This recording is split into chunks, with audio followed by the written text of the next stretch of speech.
La pregunta que me formulaban o nos formulaban al foro es si puede Colombia convertirse en otra Venezuela. Pues yo quiero ser muy precisa en cada palabra que escoja para decir esto. Yo considero que el plan que ya está en marcha es lograr integrar el territorio de Colombia y de Venezuela en una sola zona donde impere y actúe a sus anchas el crimen organizado, el narcotráfico e incluso el terrorismo internacional. Es decir, esa barrera que ha estado representando las instituciones democráticas de Colombia, eliminarlas por la vía de esta elección, ir socavando todas las instituciones para que se extienda esa zona gris de la que hablaba Carlos Augusto, que ya es parte de toda nuestra frontera. Yo quisiera detener un minuto para que vean en este video cómo se ve esto físicamente, gráficamente, en el mapa de Colombia y Venezuela. Miren esto.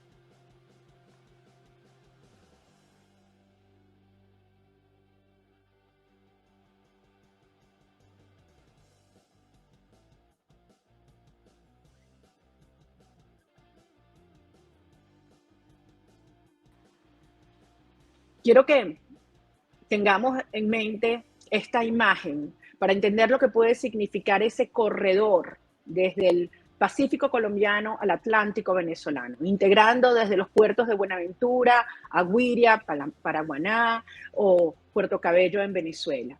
Zonas donde los grupos criminales no solamente ejercen el control territorial, sino también económico y social controlan la población, donde además cooptan los órganos del Estado formal para convertirlos a su vez como en unas barreras de protección de estos, digamos, estados criminales, porque apelan a la no injerencia, a la autodeterminación de los pueblos, y lo que están es sometiendo al pueblo, como ha ocurrido en el caso de Venezuela, a la miseria, al dolor, a la separación, de la migración. Y por supuesto, la destrucción de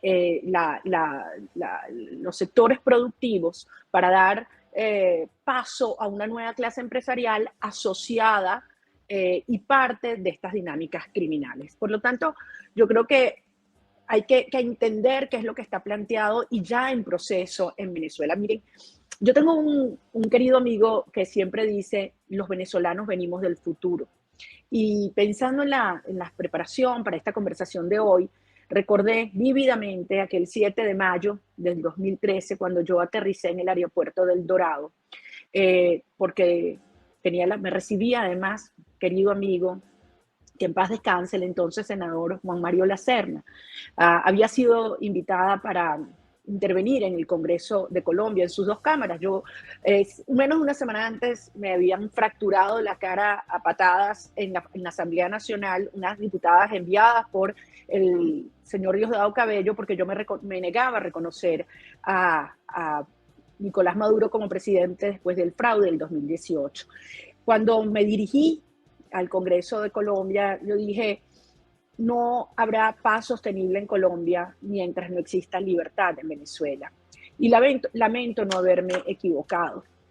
Y como venimos del futuro, yo quisiera referirme a algunas lecciones que creo que son muy importantes para la sociedad colombiana el día de hoy.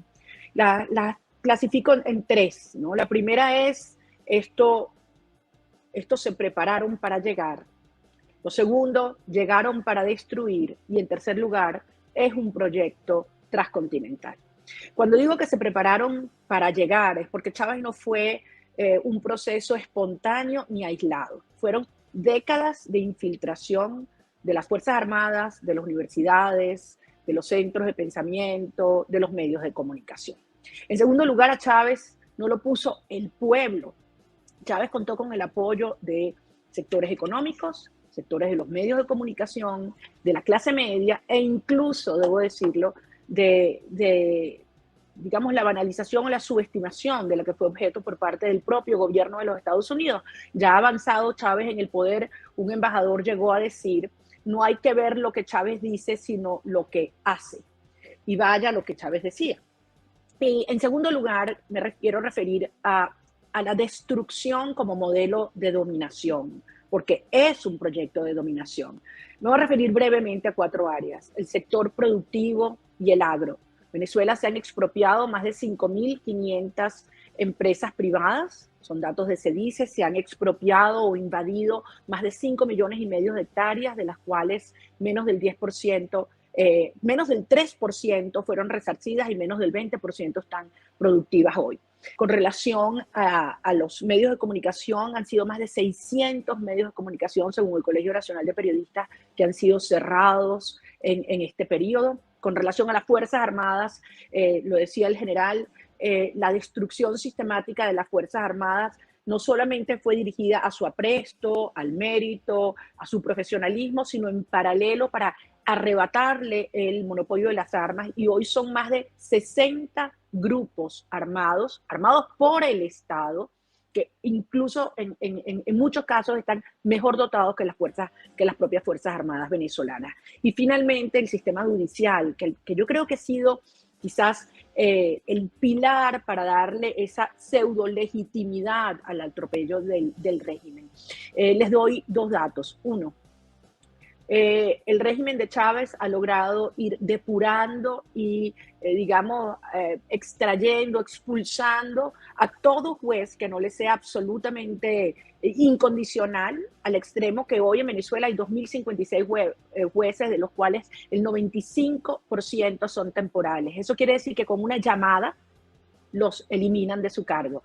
Y el World Justice Project, que publicó hace un par de meses su estudio mundial con los indicadores de Estado de Derecho, a 139 países coloca a Venezuela en el último lugar de Estado de Derecho en el planeta.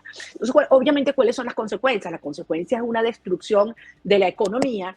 Imagínense que esto tengo que leerlo, porque les voy a dar cuál es la inflación acumulada desde el año 2013 para acá, desde que llegó Maduro. Oigan esto: 799.469.501.218%.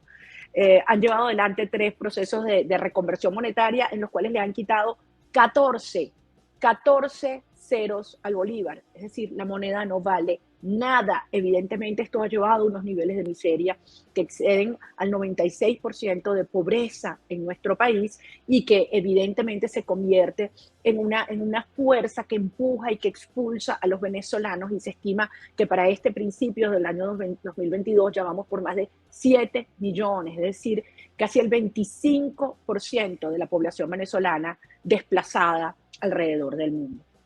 Y simplemente esto lo que significa es una generación entera de venezolanos que crece sin comida, sin educación, sin salud y sin madres.